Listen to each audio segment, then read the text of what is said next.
So hi guys, welcome in this new video. In this new video we have great news. Linux has grown again. Linux has been caught growing again.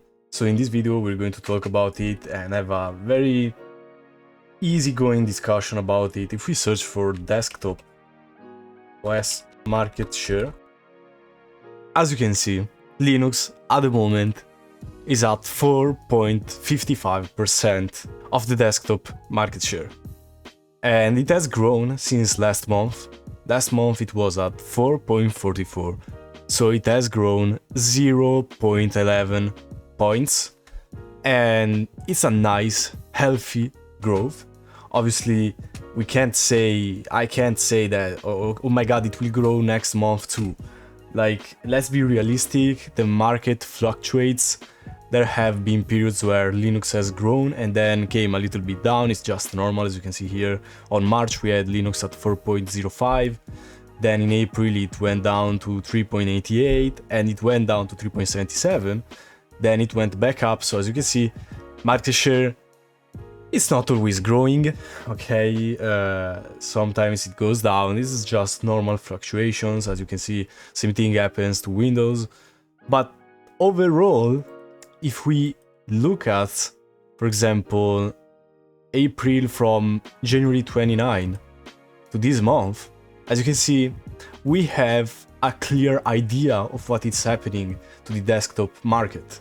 Windows in January was 95%, okay, of the market share. And there were a point where it was even higher than that, okay? It was close to 100%. I mean, 99.3 is already close to 100%. Linux was at 0.62 and macOS was at 3.76.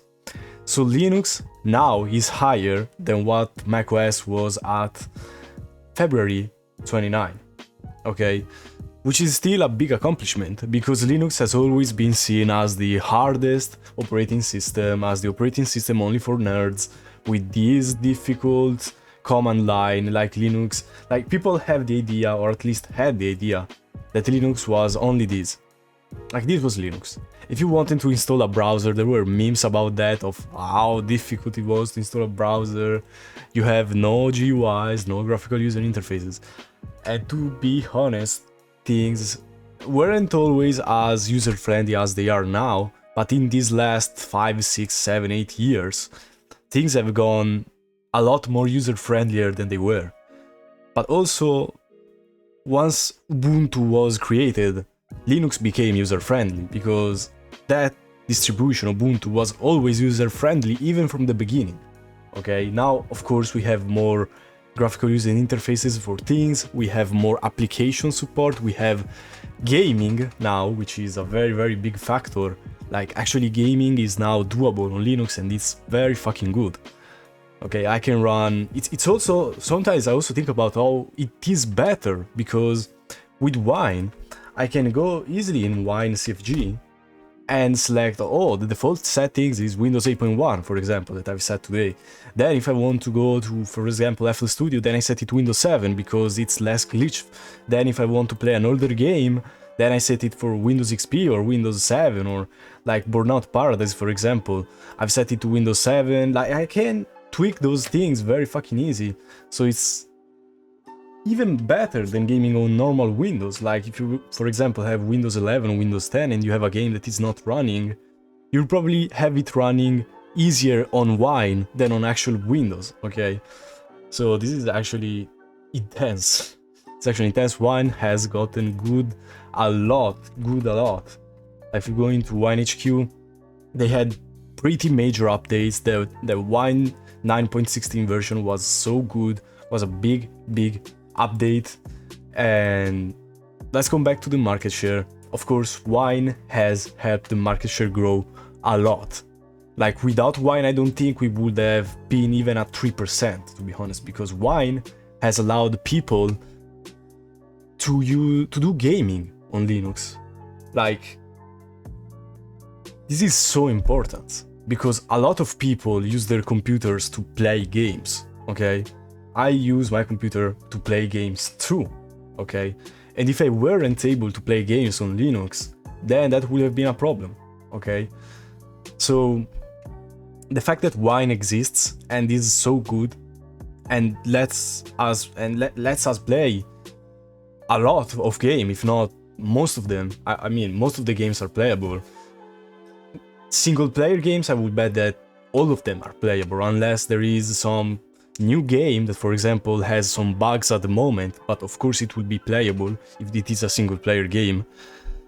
If it is a multiplayer game, it depends if they allow the anti-cheat to work under Proton or not, okay? But a lot of multiplayer games are actually working on Linux too. Not all of them, I would say like around 50%, but I don't know the statistic on that. There is also a great site called ProtonDB, that tells you the statistics of how many games are playable. This is more for the Steam Deck, but also ProtonDB is what you get when you use Steam on Linux to play games, to play Windows games, is the compatibility layer that is based on Wine. And then we have, are we anti-cheat yet? And basically, this site has the statistics of how many multiplayer games actually work. So at the moment we are at about 170 games supported, which is around 37%. 85 games are running, so I guess those games need a little bit of tweaking. So we have more than 50% of games, multiplayer games, working, which is the best it has ever been, okay? The numbers have never been this high for Linux. Like on Linux you have most major apps too, like there's not a lot missing on Linux. Yes, we have like Adobe products missing, we have Microsoft Office missing, we have FL Studio not having a native Linux version, but at least FL Studio works under Wine, and it works well, really well. Actually, it works really well. So I'm actually using FL Studio on Linux at the moment. And this all contributes to the market share growing, okay? The more apps we have, the easier it is for people to try Linux, switch to Linux, and use Linux for the long run, okay? Because at the end of the day, we are here for the long run. I am here for the long run. Really, Linux has made me excited to use my computer again. The feelings that I had when Windows updates were appearing, okay, in my Windows, I was like, no, please don't update, I don't want Windows updates, I'm going to disable Windows updates, they're so annoying, they are literally useless, they just bloat my PC even more, they just add spyware, add bloat, and I was fucking right. But when I see updates on Linux, I'm just so fucking excited because I know every single update, every single line of code that is added is to make my experience better, and not just my experience, everyone's experience while using Linux better. So I'm really excited when I update Linux. I updated my system before making this video. So Linux really made me excited to use my computer again. And that's all for today's video. I hope you enjoyed. Keep using Linux because Linux is good. So we'll see in the next video.